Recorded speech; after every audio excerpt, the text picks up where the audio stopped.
Pessoal, tudo bem? Hoje eu estou muito satisfeito porque quem vai entrar na bancada do nosso vídeo de terça-feira para uma explicação assim bem legal, bem curiosa, é o clássico toca-fitas da Motorrádio, aquele toca-fitas que foi sinônimo de aparelho, porque as pessoas falavam, vou colocar um Motorrádio no carro, e às vezes iam colocar um outro aparelho, um Rodstar, um CCE, um Bosch na época. E o Motorrádio, por conta até de uma emissora de rádio falar sempre que o melhor jogador em campo ia ganhar um Motorrádio, ia ganhar um aparelho, ele ficou conhecido como um sinônimo de som para carro. E era uma empresa genuinamente brasileira, de um imigrante japonês que veio para cá, que desenvolveu o sistema, que acreditou no país, que montou uma empresa gigantesca em Manaus, que tentou fazer sucesso e com todos os descasos dos governos, na época daqueles planos Collor, Sarney, aquelas porcarias todas, o cara se cansou, a empresa acabou não tendo forças para poder se sobreviver, para poder se manter, né, na verdade, e ele acabou fechando, fez uma coligação com a Motobras, que virou junto com a Sony, começou a produzir aparelhos de TV, mas descaracterizou aquilo que era o mais interessante, que era o mais legal da empresa, que era produzir rádio de carro, produzir rádio com qualidade para carro, os motorrádios que todo mundo gostava, que todo mundo curtia e que trouxe muita inovação tecnológica para o som automotivo do Brasil, para a história do som automotivo do Brasil. Era um aparelho com engrenagens robustas, com mecanismo robusto, que suportava essas estradas esburacadas que a gente tem por aqui.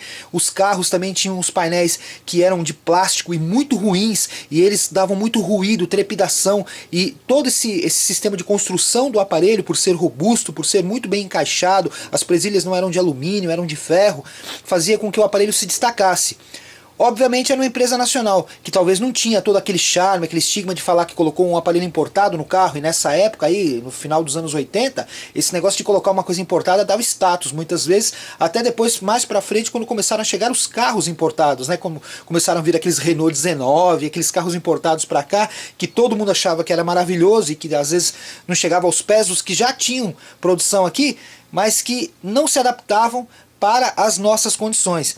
E o Motorrádio, a fábrica, a empresa Motorrádio, ela desenvolvia aparelhos que se adaptavam para as condições do nosso piso, do nosso clima inclusive. O cara compra um carro, vai lá para a Bahia, para o Nordeste, ele deixa o carro parado no sol, dentro do carro dá quase 100 graus de calor. E isso daí dilata as placas, os componentes, as soldas dos equipamentos. O Motorrádio, quem conserta como eu e quem conserta aí sabe do que eu estou falando. Tem mais solda no componente, a placa é mais robusta e é muito bacana. E eu vou mostrar o aparelho para vocês agora, tá bom? Abraço.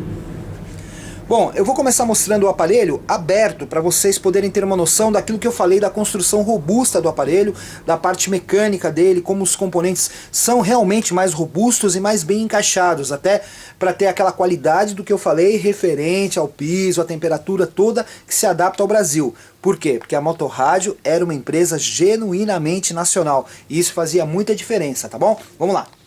Bom, aqui a parte do aparelho que você pode já observar a parte mecânica da fita. Como você vê, ó, ela até é um material escuro, né, que não é aquele alumínio que começaram a vir nos aparelhos produzidos em série, como por exemplo o Rodstar, alguns Bosch até que começaram a optar por um aparelho, um material um pouco mais leve, talvez até um pouco mais barato, como alumínio, como esse dissipador de calor aqui, que esse sim é de alumínio, mas a parte mecânica não. A parte mecânica robusta, um material de ferro, né, que dá um pouco mais de qualidade no que diz respeito a não trepidar, a não estragar componentes por conta do balanço no carro, coisa parecida.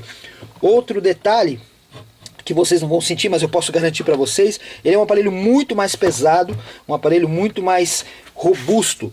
Dá uma olhada nessa placa aqui, que é a placa da carcaça do aparelho. Veja isso, olha só como ela é firme e como ela é assim grossa, tem uma chapa relativamente grossa para a função que ela exerce. Esse que eu estou mostrando aqui para vocês, o modelo dele é o ACR M31. ACR porque o R é de reverse, é um aparelho auto-reverse. Depois eu vou comparar que eu tenho o mesmo modelo, só que auto-stop, que não é auto-reverse. Aí ele é ACS, S de stop. E esse ACR porque o R de reverse. Tá bom? A única diferença é ser auto-stop ou auto-reverse. Esses dois aparelhos que foram lançados na mesma época, ali pelos anos 70, mais ou menos no final dos anos 70, e que tem uma qualidade muito legal e que elevou muito a qualidade do som automotivo feito no Brasil, instalados nos carros aqui, e que virou, como eu disse, sinônimo de som para quem ia colocar um som no carro. e faz parte realmente da história do som automotivo aqui no Brasil, porque é um aparelho que a gente pode considerar assim um aparelho conceito para o som automotivo aqui no Brasil, tá bom? Vamos conhecer mais um pouquinho aqui. Esse é o visual dele, ele está sem o espelho, eu vou colocar daqui a pouquinho para vocês verem montado, porque como eu disse eu estou mostrando a construção, a estrutura do aparelho, e esse aqui tem até um detalhe interessante, ó, tem uma bandeja removível, ou uma gaveta removível, que era muito normal nos anos 80, final dos anos 70, para proteger dos ladrões. Você parava o seu carro, tirava o aparelho nessa gaveta aqui, e aí o aparelho não ficava lá no painel chamando a atenção dos ladrões. Mas em compensação, você ia no shopping, ia numa lanchonete, um barzinho, você via um monte de gente com os toca-fitas, com as gavetas sendo transportadas aqui, para poder levar e tirar do carro, né? Era um negócio muito tosco, muito estranho, mas que funcionou muito na época. Tanto que é um capítulo à parte que eu vou falar depois. Tinha muitos tipos de gavetas, muitas fábricas que produziam, e era uma coisa que vendia bastante, que tosco ou não, funcionava, não deixava o aparelho no carro, ou pelo menos no painel ali, chamando a atenção, tá bom? Eu estou mostrando para vocês aberto, mas agora eu vou montar ele direitinho para você ter uma noção legal da estética do aparelho montado, como que ele é, como que é o visual, para você até lembrar um pouco melhor, né, um pouco mais fácil desses aparelhos aqui. E vou comparar, colocar ele, que é o Auto Reverse, o ACR de reverse, ao lado do ACS de stop, que é o auto stop, para você comparar, que a única diferença era realmente ali no mecanismo ter o auto reverse e o avanço retrocesso da fita, tá bom? Vamos ver. Pronto, agora eu vou mostrar o aparelho montado para você ter uma ideia da estética, de como é o aparelho realmente no visual, para você se lembrar. Aproveitar aqui que tá rolando um som do Phil Collins, que domingo eu vou assistir o show, tô já meio pilhado por causa disso, domingo no caso amanhã eu vou assistir o show. E vamos lá dar uma olhadinha no aparelho, vamos lá. Antes, vou abaixar um pouquinho aqui o som do Phil Collins para você poder escutar um pouco mais aquilo que eu vou falar e não ficar curtindo tanto esse som maravilhoso de um multi-instrumentista que é o Phil Collins, que está no outro aparelho aqui que a gente coloca aqui, ó, para trabalhar também, ó.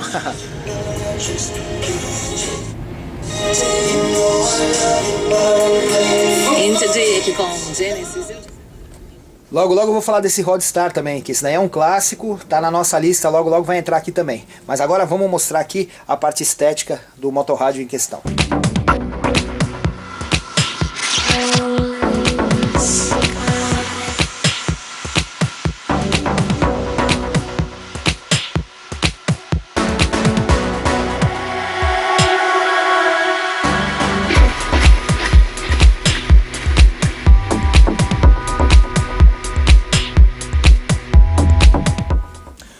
Bom, chegamos agora à comparação final do modelo que é Auto Reverse para o modelo Auto Stop. E aí a gente arremata esse vídeo, espero que vocês tenham gostado. Mais um aparelho tradicional que a gente tem orgulho aqui do Museu do Toca-Fitas em ter os dois exemplares, o Auto Stop e o Auto Reverse, muito bem conservado.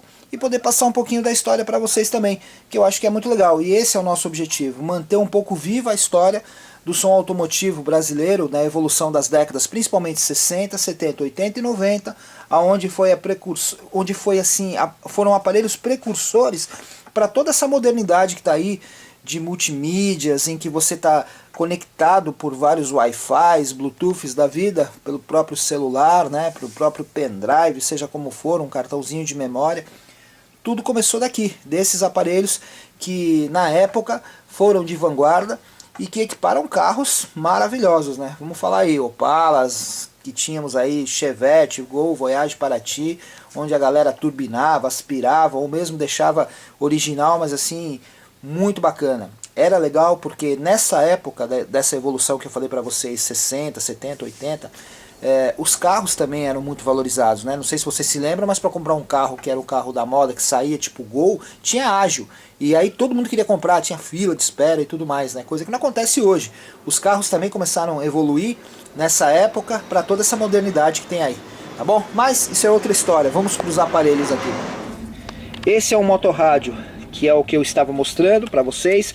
Aqui a gente vê que ele tem uma tecla de avanço e retrocesso para a fita cassete, né? Que coloca aqui, fita cassete que entra nessa posição, né? Então aqui era o avanço e o retrocesso para a fita. Quando a fita está rodando lá, avanço e retrocesso. E essa tecla aqui, o auto reverse, porque esse é reverse. Dá uma olhadinha no R ali. né, de reverse, a CR-M31. E esse aqui já é o ACS, ó. Eles são bem parecidos, assim você tem uma visão melhor, ó, bem parecidos, visual, tamanho, maneira de fixação, só que aqui é auto-stop. A fita ela ejeta por aqui e a única função que você tem é andar com a fita para frente. Você não vira o lado automaticamente e você não retrocede para a música anterior. Se você tiver... A diferença desse daqui é que ele é eject, ele é auto-stop. Quando a fita chega no final, ela para e passa para o rádio. E o detalhe, como ele não retrocede a fita, se você estiver escutando uma música aqui no cassete e quiser ouvir a música anterior, o que você tem que fazer? Você tem que tirar a fita, virar o lado da fita, colocar aqui, ir para frente com ela, ou seja, avançar a fita, porque se você avançar de um lado, você está retrocedendo o outro. Aí você avança um tempinho que você acha que é o tempo da música, ali os 40 segundos, tira novamente a fita, volta para o lado que estava e coloca para tocar. Aí você voltou um pouco o lado que você estava ouvindo. É louco, mas era assim que funcionava. Já esse modelo, independente do lado, quando você põe a fita aqui, ele escolhe o lado, A ou B, aqui pelo reverse, vai acender a setinha aqui, o lado que está tocando, e você pode tanto avançar como retroceder nessa tecla aqui, na fita que está aí dentro, tá bom? E esse, como eu estava dizendo, auto-stop, a fita aqui só avança, e se quiser tirar, tira aqui, põe do outro lado, avança o outro lado para retroceder o que você estava ouvindo. É uma confusão danada, mas era assim que funcionava e dava muito certo, tanto que fez história, uma produção aí de milhares de aparelhos da Motorrádio. Os mais antigos aí, quem tem entre 40 e poucos anos pra frente, sabe o que é Motorrádio, já ouviu falar. Os que tem entre 50 e 60, então nem se fala, porque os jogadores de futebol eram presenteados, se eu não me engano, pela Bandeirantes com um Motorrádio, melhor em jogo, ou melhor em campo, ganhava um Motorrádio, né? Então até nas peladas, na várzea e nas escolas a gente falava, pô, você foi bem, então você vai ganhar um motorrádio e tal. Era sinônimo de ir bem e ganhar um motorrádio, porque era um aparelho bom, nacional, brasileiro, produzido por um imigrante japonês que vislumbrou uma oportunidade aqui no Brasil, e graças a Deus que aconteceu isso, porque a motorrádio alavancou o sucesso de outras corporações como a própria Philips no Brasil, como a Philco, como a Sharp, na época a Evadim, que depois virou Mitsubishi, voltou. Então faz muita importância para a história do som automotivo brasileiro a motorrádio. Aqui uma homenagem, e depois quando o site do Museu do Toca-Fitas estiver no ar, vocês vão ter a história da motorrádio, como que esse imigrante fez para produzir a empresa e tudo mais.